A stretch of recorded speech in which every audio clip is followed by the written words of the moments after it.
Hello and welcome to NCPL's MakerSpace in action. Today we'll do a start-to-finish overview of how to 3D print at the library.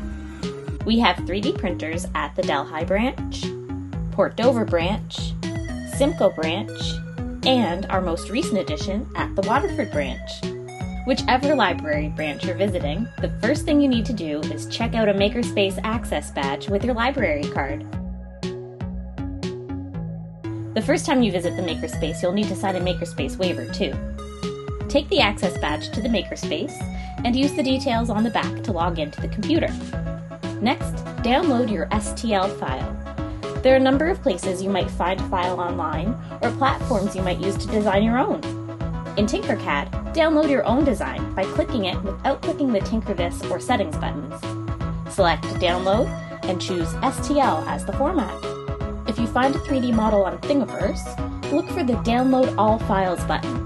This will download the 3D model along with any other accompanying files, such as the licensing info and images, as a zip file. Some things on Thingiverse come in several parts, or with different options to print, and a few are made for different machines other than the extruding type of 3D printers. Always look for instructions, tips, or other information from the designer under Thing Details. Once you have your file, set up your print in MakerBot Print. Insert the file in MakerBot Print. Then set it up for printing. In Print Settings, we can add supports if our print requires them, or choose a different print mode. Then, if needed, we can reorient our object, adjust the size, and arrange the build plate. Then we'll go to Estimates and Print Preview to see how long our print will take and how much material it will use, which we will use to calculate the cost.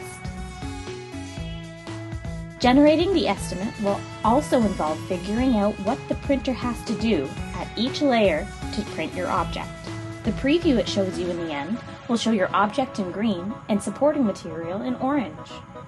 Look at the material usage estimates to calculate how much your printed object will cost, based on the price of the material per gram.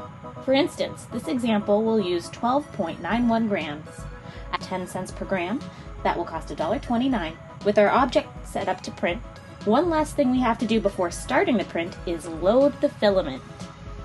On the 3D printer, use the control panel to select the filament menu, and choose Unload Filament to unload the current color. We have to wait for the extruder to heat up so it can release the current filament. When it gives us the OK, we can wind up the filament, pull it off the printer, and pop in the one we want to use. Then we'll guide the filament up through the tubing and gently press it into the top of the extruder.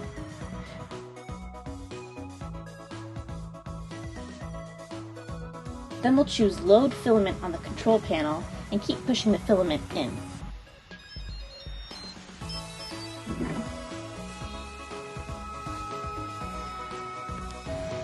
Once we see our new color extruding, we can press the dial to tell the printer it's done. Now we print!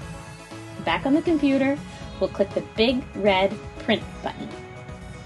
When MakerBot Print has sent the print job to the printer, we can confirm the build plate is clear and start printing either by clicking Start Print on the screen or pressing the dial on the printer. If the printer is currently in use, or if there is not enough time to start the print today, we can queue the print instead. Instead of Print in MakerBot Print, choose the Replicator Plus printer type rather than our particular Connected Replicator Plus printer, and then export your print. Be sure to include the color in the file name so staff know which color filament to load before printing. Then, in the web browser, go to the Print Submission link for that branch's printer. Enter your name, upload your file, and click Submit. Now, whether you've started the print or added it to the print queue, it's just a matter of waiting for the 3D printer to do its thing.